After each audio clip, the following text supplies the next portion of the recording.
Good afternoon. This is Michelle Ellis, the chapter president of PRSA Colorado. Thank you for joining us for another edition of Chapter Chat Live. I'm so honored to be joined by Gretchen TeBockhorst, the president of Prim Co today. Thanks for joining us, Gretchen. Thanks for having me. And thank you for pronouncing my name correctly. Well, you're very welcome. I Doozy. tried.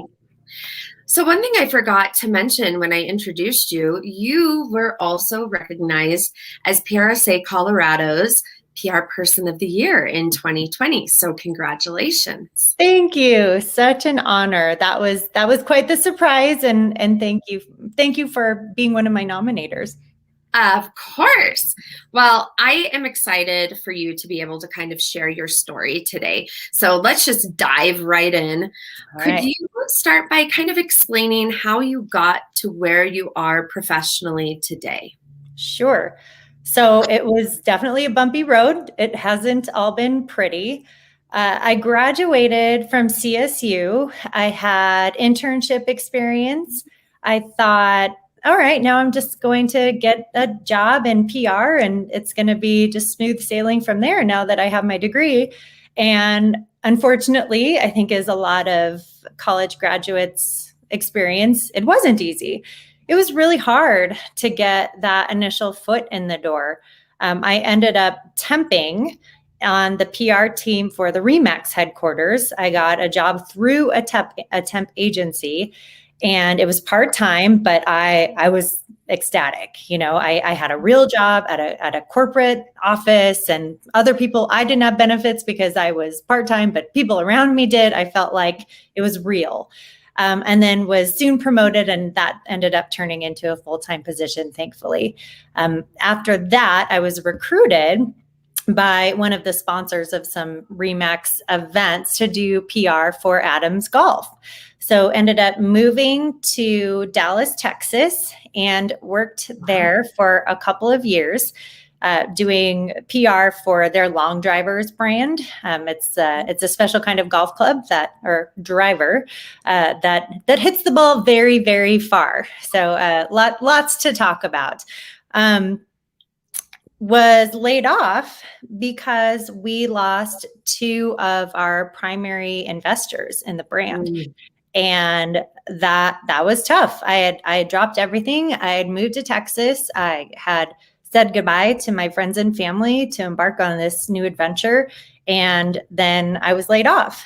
And so I had to take a hard look at myself. Do I want to stay here? Do I want to try to get another job in Texas? And decided I didn't. Decided I missed Colorado. Ended up moving back to Colorado. There are a couple like temporary positions, I would say, after that, just to kind of make ends meet, to be honest. And then ended up getting a job with Richard Sandoval Hospitality, doing marketing and public relations for them. Richard owned, or still owns, at the time he had about 47 restaurants around the world. I started on as his regional marketing and public relations manager, and then ended up growing into a director role and became the director of public relations. And during that time was able to work with some of the best PR agencies in the world. So we were opening restaurants in Dubai, Hong Kong, New York, Chicago, Los Angeles. And each time we opened a restaurant, we would hire a local agency because, you know, who knows the market better, who knows the media better locally than a local agency. So I was managing Richard's national PR while somebody else would manage the local PR. I worked for Richard for about 4 years. And around that time, at that 4-year mark, my husband and I decided that we wanted to start a family. And my current working environment was not the ideal scenario for starting a family. I was traveling a lot. Sometimes it would be, you know, for 2 weeks at a time, and decided to take a leap and start my own agency. Originally, I couldn't really call it an agency at the beginning. It was just me. It was me working freelance by myself. Yeah. But I had been in the business of PR marketing for so long that I knew how to market myself, thankfully. So created a website, started to get the word out. And then thanks to, honestly, another larger agency, that agency actually started referring me clients because I knew them through working with Richard Sandoval. They were our local Colorado agency. And since then, we've just continued to grow, and it's almost all through referrals. People refer clients to us, which is the biggest compliment. And we've just had to grow our team.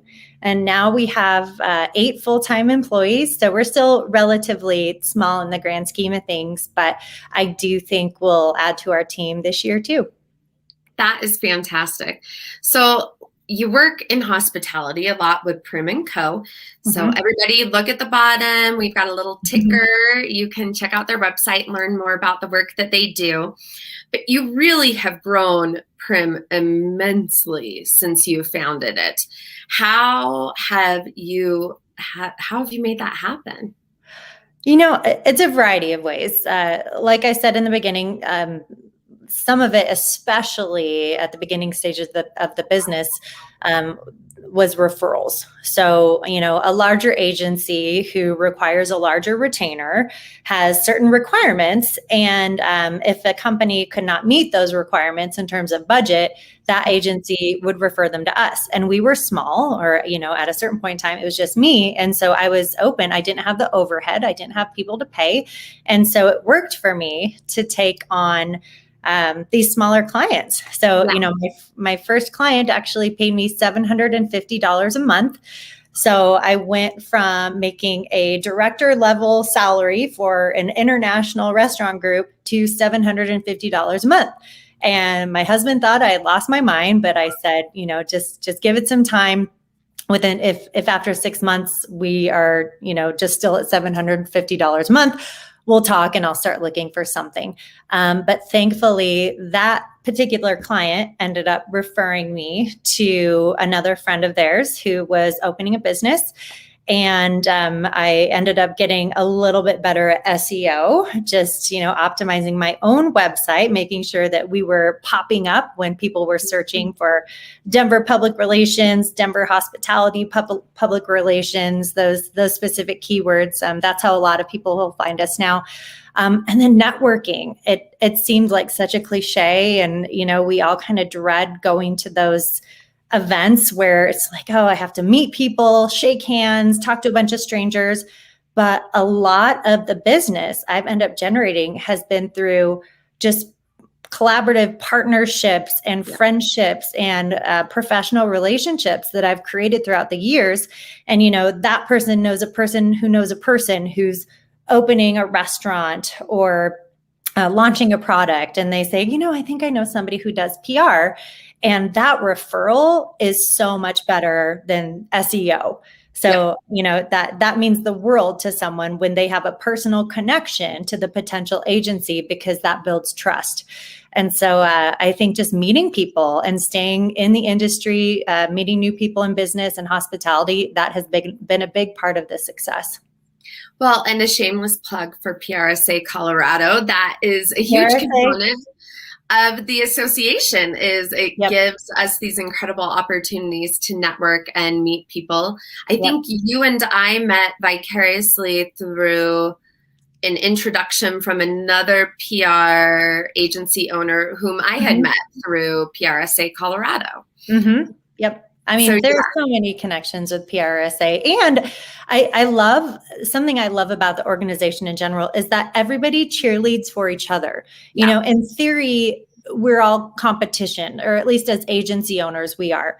But what I love about PRSA Colorado chapter, I don't know how the other chapters operate, but we're all so supportive and uplifting, and we want each other to win awards, and we want each other to succeed. And it's just been such a cool experience to be surrounded by people who all want to lift you up. I love that. I totally agree with that. I think it is it is unique. And I think it helps us all as professionals because we're not trying to pit anyone against one another. We don't want to see someone fail. I would rather see other agencies succeed. Yep. And there's enough business in this market. There is. Yeah. Especially now, things are coming back. People are opening businesses again, launching products. Everybody needs PR. So, especially now, let's talk about your life 14 months ago. How did COVID really impact your business? It was scary. It was a very dark time for us. When the restaurants in Colorado were asked to shut down their dining rooms, just about every single one of our clients called us within the next couple of days and said, we need to pause our agreements. Yeah. With reason. I understood at that point in time, like people were shuffling just to figure out how they were going to keep the lights on, how they were going to pay their rent. You know, public relations and social media were the last things on their to-do list. We have to stay afloat. That's what everybody was thinking. So we did. We paused a lot of our agreements. You know, there wasn't a single person who I said or our client where I said, you know, you're actually with us for 12 months. So you have to figure out how to pay this. We looked at this as we're all in this together. If you succeed, we succeed. And if we're here to support you, we know you'll come back. So that was a really tough time.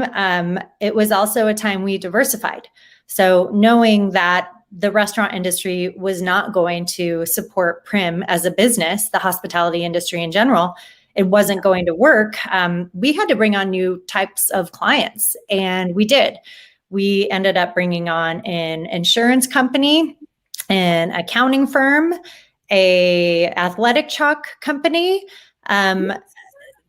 a lot of different businesses that were not necessarily in our expertise wheelhouse, but we figured it out. We built those relationships with the editors and the writers, and we moved onward and upward from there. And thank goodness we did. And that's one thing that this entire scenario has taught me. It's diversify. You cannot pigeonhole.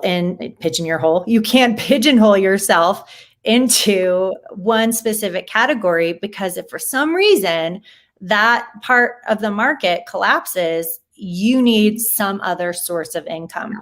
And that's what we did. And it was difficult to say the least, especially for my team who, you know, if they're all hotel and restaurant experts, it's like, oh, now you have to learn this brand new thing and meet all new editors and writers and pitching angles and become an expert in this topic. But they did. And it also showed me just how incredibly intelligent and adaptable my team is. The way they were able to embrace these new clients. You know, nobody said, we don't do this. Everybody just took the challenge in stride and said, you know, this is a difficult time. It's hard for all of us. We still have a job. And so we're going to make it work with these new types of clients. And they did. And I'm just so proud of what they've accomplished up to now. But Gretchen, in addition to diversifying, which is huge, instead of just sitting around and watching Tiger King like so many of us did, you went out and created an entire movement to meet the needs of the hospitality industry and the healthcare industry by creating Feeding Colorado Heroes. Can you please tell us a little bit more about this movement that you created? Sure. First of all, I did watch Tiger King. I can't say I was just working 100% on Feeding Colorado Heroes. I definitely binge watched Tiger King with everybody else. So we saw firsthand what was going on in the restaurant industry, and it was devastating to see our clients go through this. Most of our clients have truly become our friends. We have our biweekly calls with them, and during those calls, it's not just we're going to get through the agenda and move on to pitching. We learn about each other. We learn about each other's family, their struggles, their vacation, and suddenly our friends were going through an incredibly difficult situation. So we actually had a team meeting first to decide or try to come up with something we could do. And it was actually Taylor Shields, our account director on our team, who brought up something that happened in Vegas. So she was working in Vegas in PR during that terrible shooting. It was at the country music festival. I can't remember specifically what it was called, but she said that a lot of the hotels and restaurants were donating food to the frontline workers during this scenario. And I thought, that's, obviously we can't ask the restaurants to donate anything right now, but let's go home and think about what we can do for the frontline workers and the restaurants. So I went to sleep that night with this definitely going through my head. And I woke up in the morning and thought, oh, let's create something that crowdsources funding to the restaurants to feed the workers. And it seemed so simple, except for I couldn't figure out, how we were going to collect the money, which also seemed so obvious. And it was my husband that was like, it's called GoFundMe. Everybody uses it. I'm like, oh, GoFundMe. Yes. Yeah. So he actually likes to take credit for this entire idea, which is hilarious. Of course. He's like, this was me, but I'll let you do the interviews and whatnot.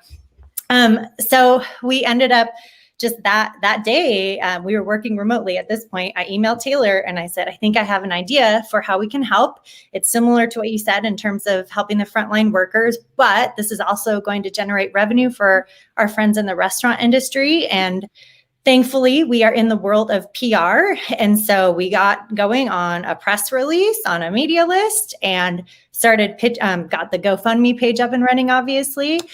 We collected some nice visual assets to go along with it. Thankfully, we had a lot of pictures from a lot of our restaurant clients who allowed us to use them, and sent out the press release. And that was what really generated momentum for Feeding Colorado Heroes. So, the idea is that we have to raise thousands of dollars to be able to make it beneficial for the restaurant. We're asking a lot of these restaurants to create meals and then ship them or deliver them. We were asking them to deliver them to the hospitals themselves. So it needed to be worthwhile. So each delivery or each order was between $2,000 and $4,000. Wow. So we had to raise a lot of money. But we did, and I do think majority of it was through the power of press. We ended up with a 9 news segment, Denver Post, Westword, 5280, 303. Everybody talked about us. Colorado Traveler magazine did a whole piece. Yes, yes. I mean, everybody, and that was really special too, because these are folks that we've always worked with on a professional level, obviously. But this felt personal. Like we were sharing something that we were doing personally as an agency, and our contacts in the media still, took it upon themselves to write about it. And it was, if anything proves the power of PR, it was this scenario. I would see the donations jump when articles were posted online, when we would get broadcast coverage. All of a sudden, the donations would start flooding in. And there was just a direct correlation. Like, oh, our 5280 article just posted. Oh, I can see the donations coming in. It was really cool to see, just from that standpoint. But, obviously also just the community really rallying together to support this cause. Well, that is incredible. And I definitely expect to see you submit that for a Gold Pick Awards. I will. I didn't, this is crazy. I did not think about that because I think about clients. Oh my gosh. Submitting for clients. I would never, it's like, oh yeah, we did that. Good point. I will do that. Yeah. Well, anytime. Yeah. So I love that. I don't want to cut this too short, but our whole goal of these conversations is to keep it lighthearted. So you have just done so much. You're seeing the change in the industry. I would love to hear from you as a professional. Where do you really see our industry going in the next year as we are kind of bouncing back from this pandemic? So if again, if this pandemic has taught me anything, it's the importance of communications and community. And I do think a lot of what we have always done with clients is helping with those community relations too, those symbiotic partnerships, making sure that we're setting up relationships that benefit each other. And I think PR, in addition to that strategic, or media relations, which is what we usually think of when we think PR, I think it's going to dive more into that relationship building, that opinion leader strategy, those partnerships, those collaborations. Not to mention the fact that media is having a hard time right now. It's hard to find advertisers, and there are new publications just joining, just getting online every day. And there's a lot of competition for advertising. So we're seeing sometimes we're seeing some of our favorite publications fall off, or they just have less bandwidth to write because they can't afford to pay as many editors and writers that they used to. So from a PR perspective, I do think understanding how partnerships and cross-promotional opportunities can really benefit a client in addition to that traditional media relations route that we usually go to. Yeah, you are preaching my story. I love that. Oh, good. Yeah, that's what I've always said. It's about partnerships as much as it is press. It's so impactful. Yeah. It's good stuff. Well, congratulations on achieving so much in the past year. For everyone watching, I have some great news for you. We are very shortly going to be announcing the 2021 Gold Pick Awards. We are planning on having it in person. The first thing that's going to open up will be our special award nominations. So I highly encourage you to go to PRSAcolorado.org and to submit other leaders in the industry so that we can recognize their great work like we have been able to do with Gretchen and the rest of her peers who were recognized in 2020. So thank you all for your time. Thank you for joining us, Gretchen. Thank you. We will see you all soon.